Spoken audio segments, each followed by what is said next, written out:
A necessidade de ter um inimigo, de dividir o mundo entre os bons e os maus, não é uma escolha puramente moral. É, na verdade, um sintoma biológico da própria mente humana. Nós somos herdeiros de um cérebro tribal, um cérebro forjado na urgência, projetado para garantir a sobrevivência de pequenos grupos de caçadores e coletores em um mundo ancestral que era impiedoso. Naquela época, a regra de ouro era simples: confie em quem é igual a você e fuja ou ataque qualquer coisa que seja diferente. O chamado grupismo. Esse prazer profundo que sentimos ao pertencer a uma tribo é uma herança evolutiva direta. É um fato incômodo, mas quando deixados com uma escolha livre e sem amarras éticas, nós tendemos a relaxar e a confiar apenas na companhia de quem compartilha a nossa cultura, a nossa cor ou a nossa crença. Mas, para sabermos quem nós somos, precisamos desesperadamente de um eles.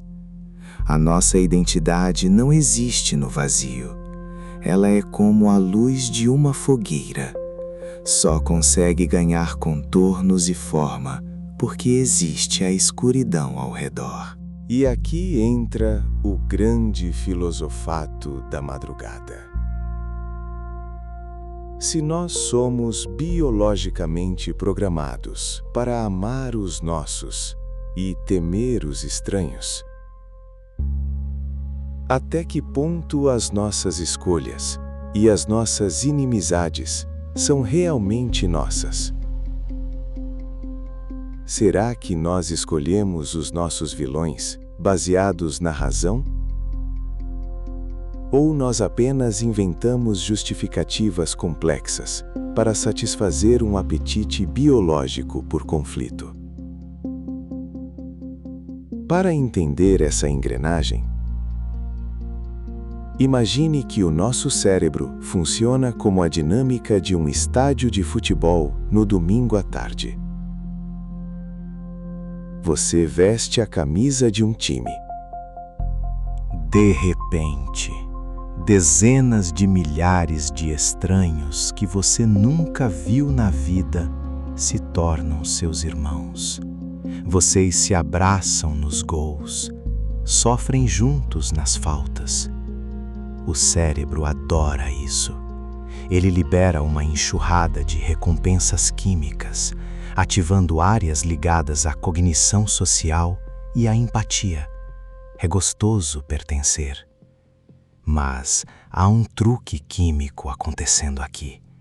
A ocitocina, aquele hormônio famoso por criar os laços de amor entre uma mãe e um filho, ou por gerar confiança entre amigos, tem um lado obscuro, uma verdadeira face de sombra. A mesma ocitocina que te faz abraçar o seu colega de arquibancada é a que te cega e te predispõe a tratar com hostilidade o torcedor do time adversário. Ela constrói os muros do castelo, deixando tudo quentinho lá dentro, mas afiando as lanças que apontam para fora. E o mais assustador é que não precisamos de muita coisa para criar esse muro. Não precisamos de milênios de história, de diferenças religiosas ou de conflitos de terra. A psicologia social descobriu que o ódio pode ser plantado em solo raso. Na década de 1970, o psicólogo Henri Teifel criou o que ele chamou de paradigma do grupo mínimo. Ele queria saber qual era o mínimo necessário para que o ser humano começasse a discriminar o outro. E a resposta foi desoladora. Teifel colocou adolescentes em um laboratório e os dividiu em grupos baseados em critérios completamente inúteis, como o simples lançar de uma moeda ou a preferência por um quadro que eles mal entendiam. Não havia história, não havia dinheiro envolvido. Eles nem se conheciam. Mas, em questão de minutos, os garotos começaram a favorecer o próprio grupo e a ativamente punir e discriminar o outro grupo. A mente humana não odeia o outro lado porque o outro lado é objetivamente mau. A mente odeia porque rebaixar o outro é o atalho mais rápido e fácil para elevar a nossa própria autoestima coletiva. Nós criamos o vilão como um degrau para o nosso próprio ego. E se a biologia entrega a arma, é a sociedade quem aponta o alvo. Estudos modernos com ressonância magnética provaram que as crianças não nascem com medo de rostos de outras raças. A amígdala cerebelar, o nosso alarme de perigo, fica adormecida diante da diferença racial na infância. Esse medo, essa resposta neural contra o diferente, só é ativada lá pelos 14 anos de idade. Ou seja, o ódio não é um instinto fechado, ele é ensinado. O intolerante não nasce pronto, ele é pacientemente esculpido pelo ambiente.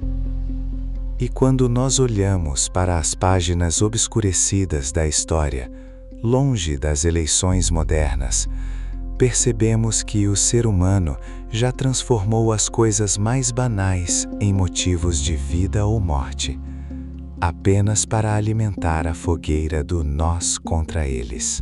Vamos voltar um pouco no tempo, para um acampamento de verão nos Estados Unidos na década de 1950. O experimento de Robbers Cave. 22 garotos normais, todos iguais em origem e idade, foram separados em 2 grupos, as águias e os cascavéis.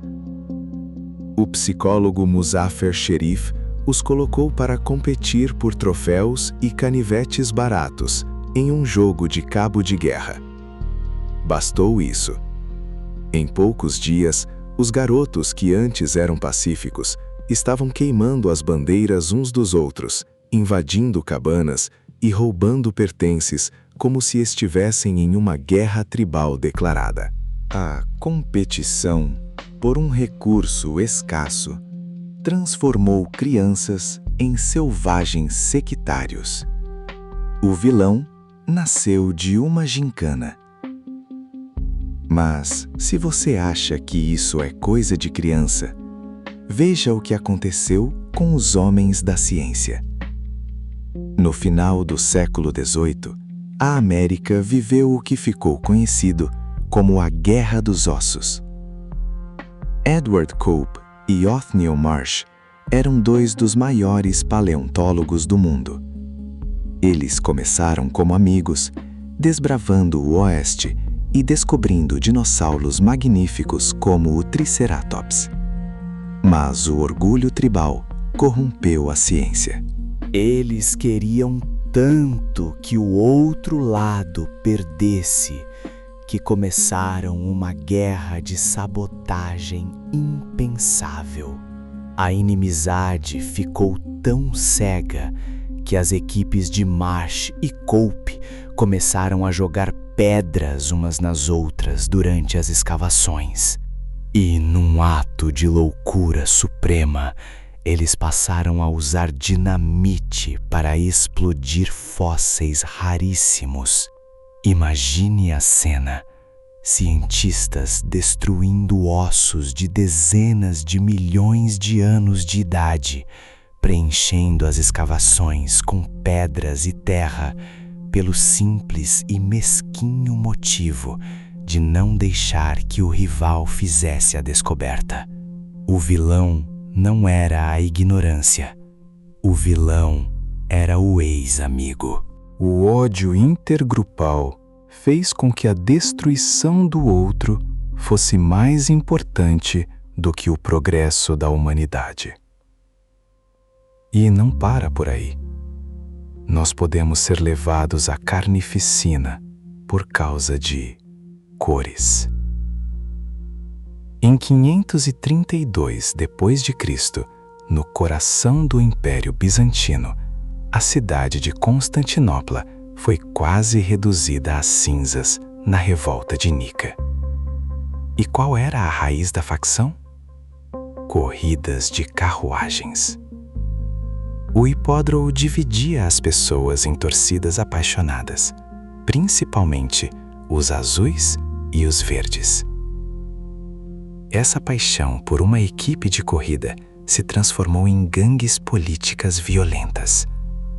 Ser azul ou ser verde definia a sua vida.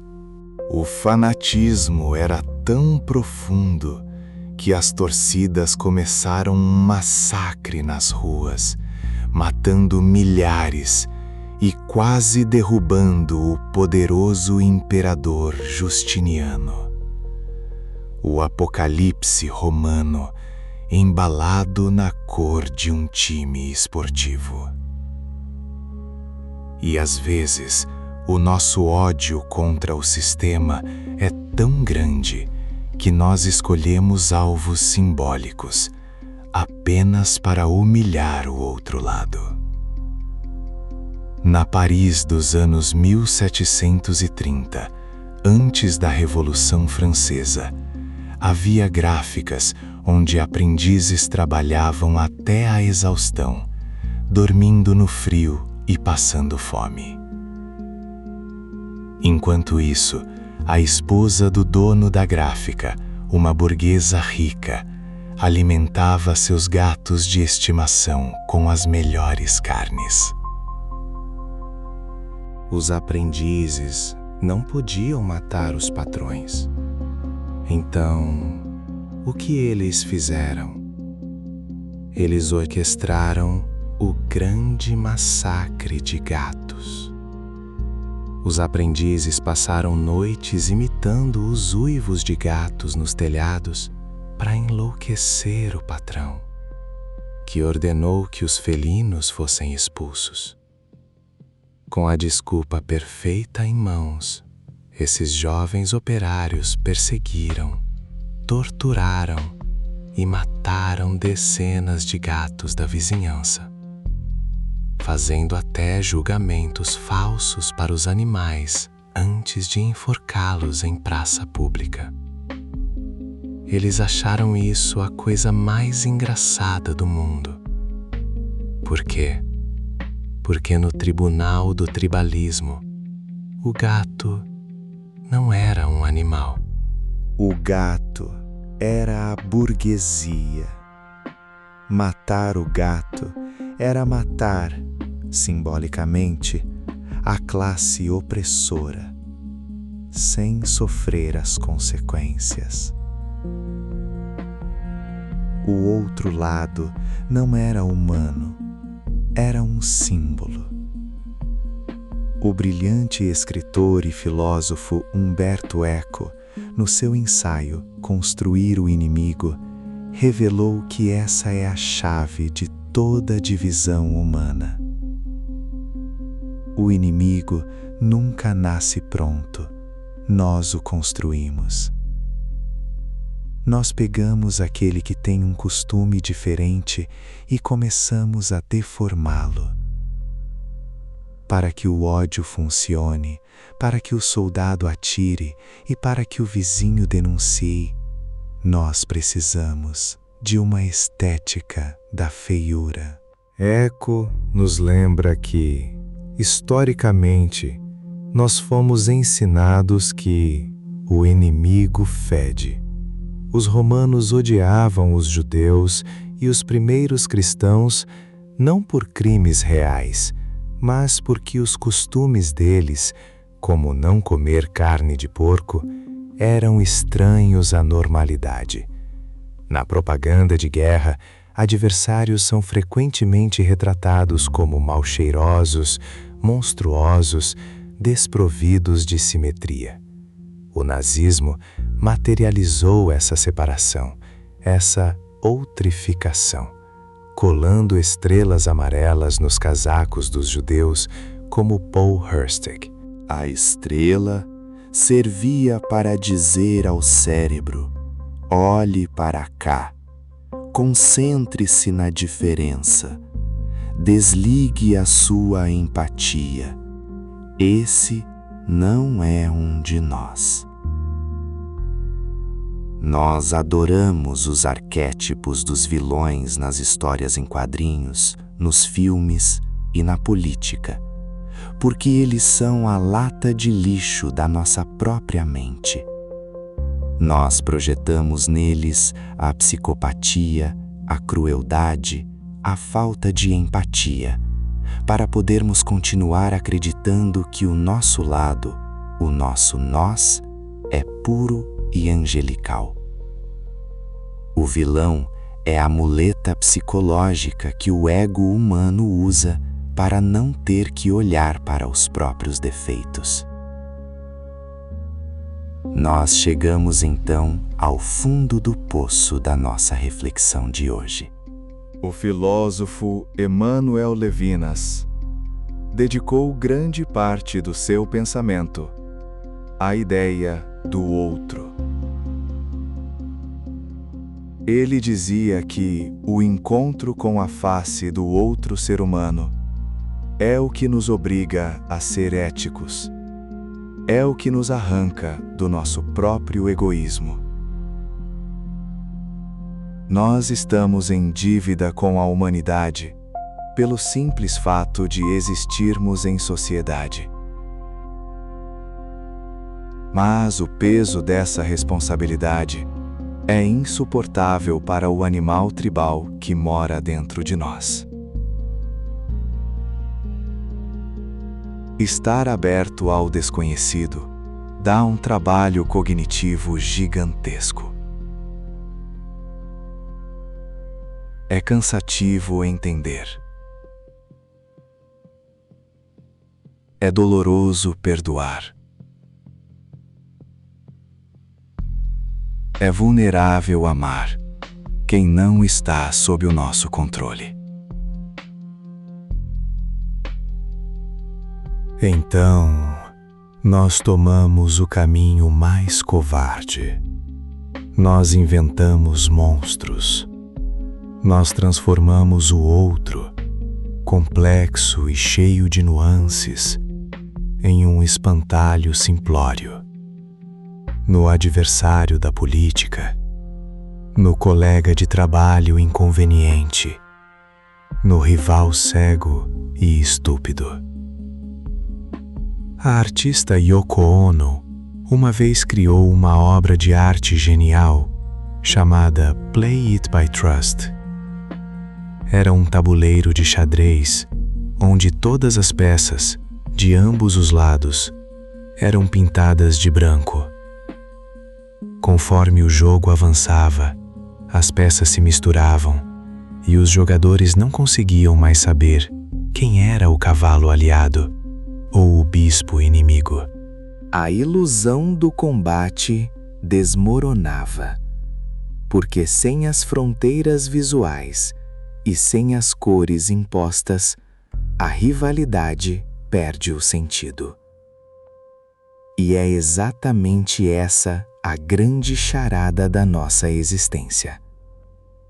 Nós precisamos que o outro lado seja o vilão, porque no dia em que todas as peças do tabuleiro ficarem da mesma cor, nós teremos que admitir que passamos a vida inteira lutando contra espelhos. Se a biologia ditou que precisamos de fogueiras para nos aquecer no escuro da noite ancestral, talvez a civilidade seja a lenta, difícil e dolorosa tentativa de convidar quem está lá fora, no frio, para sentar-se ao nosso lado. Você tem coragem de olhar para o seu maior inimigo hoje e ver que ele é apenas alguém que, assim como você, está morrendo de medo do escuro? Pense nisso. E durma bem.